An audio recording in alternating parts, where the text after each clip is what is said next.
다른 교회 다니던 권사님 한 분이 얼마 전에 제가 섬기는 교회에 등록하였습니다. 등록하게 된 사연을 말하는 중에 이런 이야기를 해서 주변에서 듣던 성도들이 한바탕 박장대소를 했어요. 어느 교회 등록을 했는데요. 그 담임 목사님이 권사로 임명할 테니 200만 원을 내라고 하더라는 것입니다. 그래서 이 권사님이 나는 낼 돈도 없을 뿐 아니라 돈을 내고 권사가 되면 나중에 하나님 앞에 갔을 때 권사를 돈 주고 샀다고 책망받을 것이 아니냐.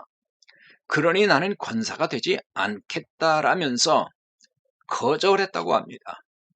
이 교회 담임 목사님은 돈이 부족해서 그러는 줄 알고 그러면 50만 원을 깎아줄 테니 150만 원만 내라고 했다고 하는 정말 우픈 이야기입니다. 이 교회 담임 목사님은 권사 직분값을 흥정한 것이죠.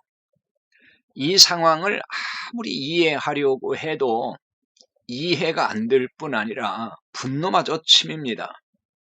직분자를 세울 때 교회가 거액의 돈을 요구한다는 말이 회자된 게 한두 해 전이 아닙니다.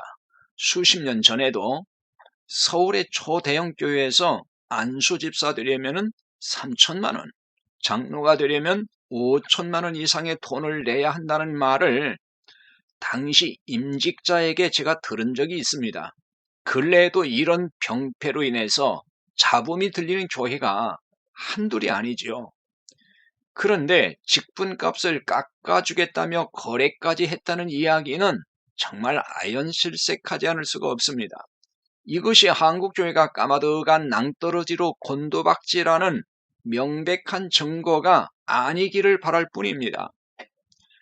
한국교회의 이런 현실은 중세교회의 성직매매와 무엇이 다르겠습니까? 중세교회의 본질적 문제는 참 복음의 실종이었습니다. 은혜의 복음은 사라지고 인간의 공로를 통해 구원받고 복을 받는다는 논리가 지배했어요. 그 공로를 쌓는 수단이 돈이라고 가르쳤습니다. 그래서 돈을 받고 면죄부까지 팔아 하나님을 우습게 만들었지요. 종교 기득권층에서는 이렇게 긁어모은 돈으로 축제하였고 온갖 비리와 불의한 일을 자행했던 것입니다. 부패한 중세교회 실태가 오늘의 한국교회와 닮아도 너무 많이 닮았다는 비판의 소리가 사방에서 들리죠. 이 때문에 교회 개혁을 부르짖는 개인과 그룹들이 적지 않게 활동은 하고 있지만 개혁은 요원해 보입니다. 한국교회 개혁의 문제를 꼽으라면 한둘이 아니죠. 그중 하나가 돈 문제일 것입니다. 돈 없는 사람은 교회 다니기 어렵다는 말을 주변에서 어렵지 않게 들을 수 있어요. 교회 가면 늘 듣는 말이 돈 내라는 이야기라며 교회 더 이상 가고 싶지 않다는 교인들도 많이 만나봤습니다.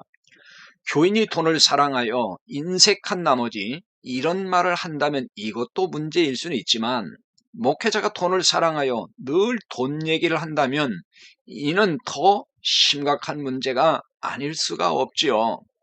교회도 물론 돈이 있어야 운영할 수 있고 목회자도 돈이 있어야 사는 게 현실이긴 합니다만 돈에 매이고 돈을 사랑하게 되면 온갖 부정과 불의를 행할 수밖에 없어요.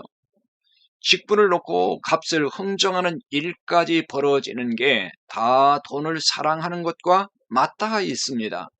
목회자가 돈에 매이다 보니 매주일 설교 시간에 교인들에게 헌금을 강요하게 됩니다.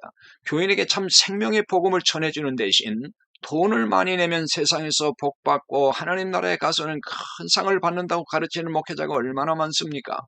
이방 종교에서나 볼 법한 논리를 동원하여 순진한 교인들을 현혹하는 게 한국교회 현실입니다.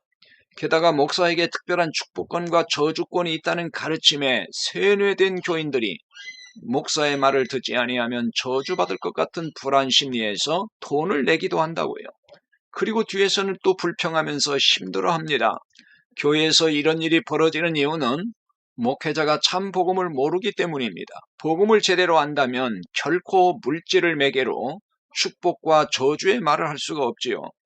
교회가 정한 직분값을 내면 직분을 주고 혹은 흥정하여 할인해서라도 돈을 받아내는 짓을 결단코 하지 않습니다. 그리고 참복음을 가르칠 시간도 부족한 마당에 돈 내라는 설교로 시간을 허비하지 않을 것입니다. 디모데전서 6장 10절 말씀대로 돈을 사랑함이 일만하게 뿌리인 줄 다들 알 텐데요.